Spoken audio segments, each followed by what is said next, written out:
boom, boom, boom, all this stuff comes up. So we're going to start talking about the agenda of the destruction of the family. In college, not only did I study journalism, I did sociology. I think they also go hand in hand, the study of people, and then you're going to educate the people. And I wish I remembered the name of this professor. He was probably the best professor I ever had at Arizona State.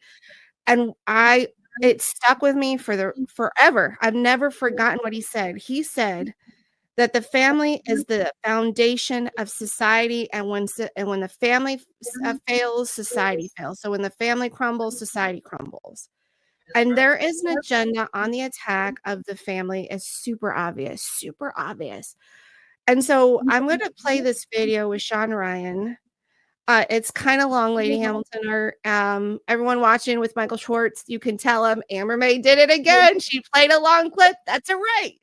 The point is, this is so important. This information is important. And you and I have a similar background. We both are infertility survivors, and God still blessed us with children. So thank God for that.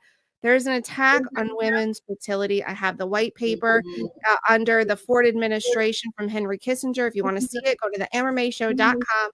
Under the resource tab, childhood vaccines, it's there. And under that vaccine page is also the rates of infertility and how I have articles that say out of 1,000 women, only 50 will give birth to a baby. Really sad news. So we're going to play this clip, and then you and I are going to talk about it. And then after that, we're going to talk about another agenda, the attack on the education system. And you being an educator, you having a school, God called you to start your own school. So we're going to talk about that. And God is so good. The show is going to be great. And lady, you're the best lady to have on this episode today. So I'm so excited about it. So here we go with our first video, and then I'll shut up and let you talk after we watch this. Here we go.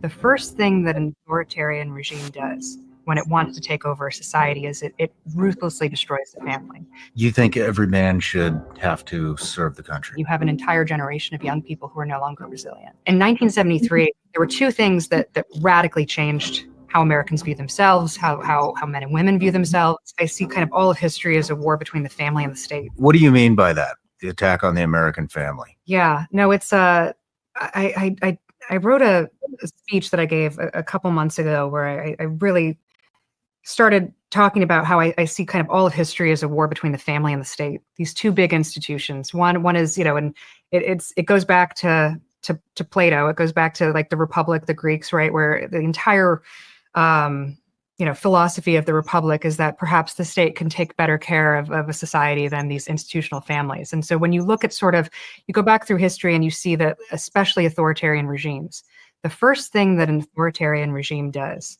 when it wants to take over a society is it ruthlessly destroys the family. So you mentioned the one-child policy in China.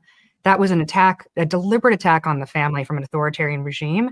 And the purpose of it was, it was for national interest. They talk about, we couldn't, we wouldn't be able to supply enough people with food. But what it really was to weaken the only institution that can ever combat the state, which is the family. And so I'm a pretty conspiratorial person. I think there's been a concerted attack on the family to strengthen the state, particularly for the last 50 years. But it's been done in very specific ways, in legal ways, through the education system, through the medical system.